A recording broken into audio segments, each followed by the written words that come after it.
Hi friends, இப்போ நம்ம வந்துட்டு துவரம் பருப்பில் வந்து சாம்பார் வைக்க போகிறோம். ஃபஸ்ட்டு அதுக்கு தேவையானது ஒரு கப்பு வந்துட்டு துவரம் பருப்பு கழுவிட்டு போட்டுக்கலாம்.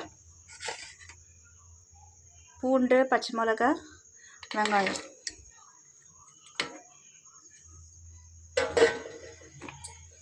தக்காளி போட்டுக்கலாம்.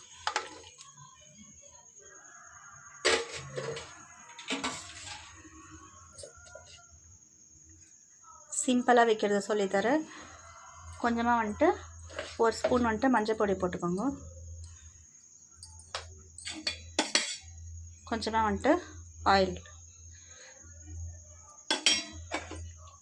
தேவையான அளவு வந்து தண்ணி. இது வந்து நல்லா வந்துட்டு பொழிச்சு வந்துட்டு வேக விட்டுருக்கலாம்.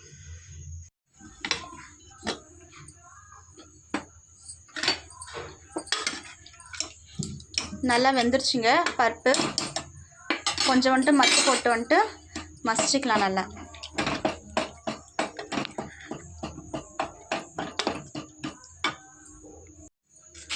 வெந்துருச்சு. இப்போ அதுக்கு வந்து தேவையான வந்து காய்கறிகள் போட்டுக்கலாம்.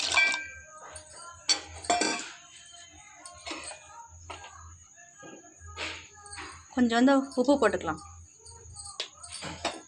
கொஞ்சம் வந்து வேகிறதுக்கு தண்ணி.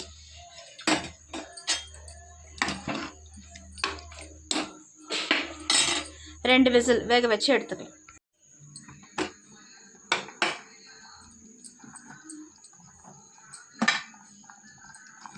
காய் நல்லா வெந்துருச்சுங்க. இப்போ இதுக்கு வந்துட்டு தேவையான அளவுக்கு சாம்பார் பொடி, தனியா பொடி, கொஞ்சம் வந்து சில்லி பொடி,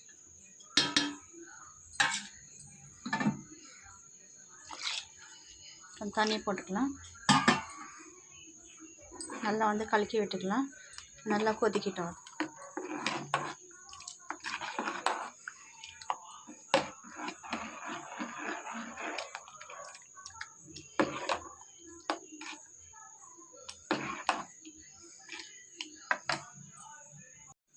இப்போ வந்து சாம்பார் வந்து கொச்சிச்சிங்க. இப்போ அதுக்கு வந்துட்டு தாளிச்சிக்கலாம். தேவையான அளவுக்கு வந்துட்டு எண்ணெய் போட்டுக்கலாம்.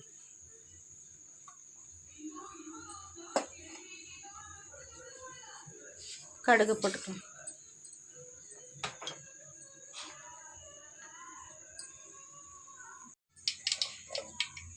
கடுகு தாளிச்சுங்க. தாளிக்கிறதுக்கு வெங்காயம், வடமிளகா, கருவேப்பிலை,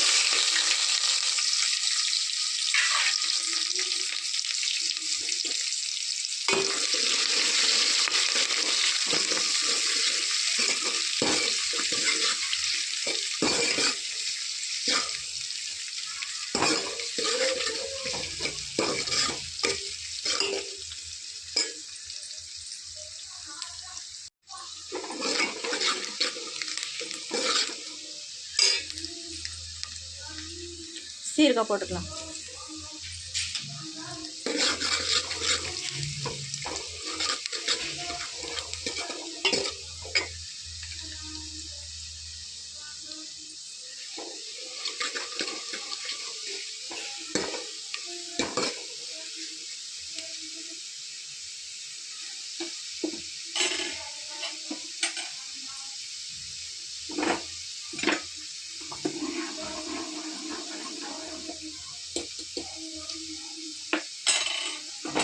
இது எடுத்து அப்படியே கொட்டிடலாம்.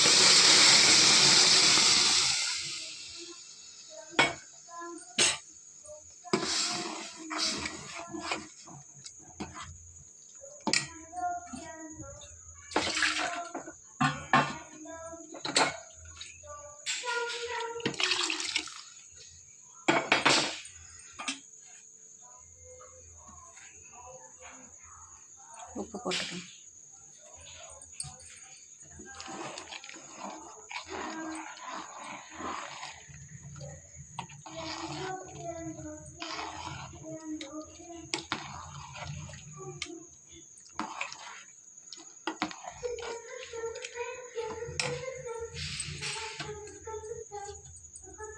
சாம்பார் ரெடி ஆயிடுச்சுங்க.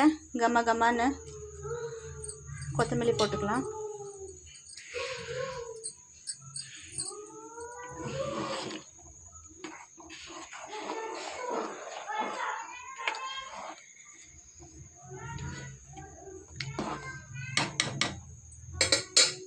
அவ்வளோதாங்க, ரெடி ஆயிடுச்சுங்க சாம்பார். ஒரு டைம் நீங்களே வந்து ட்ரை பண்ணி பாருங்கள். உங்களுக்கு பிடிச்சிருந்தா லைக் பண்ணுங்கள், கமெண்ட் பண்ணுங்கள், மறக்காமல் வந்து சப்ஸ்கிரைப் பண்ணுங்கள். தேங்க்யூ.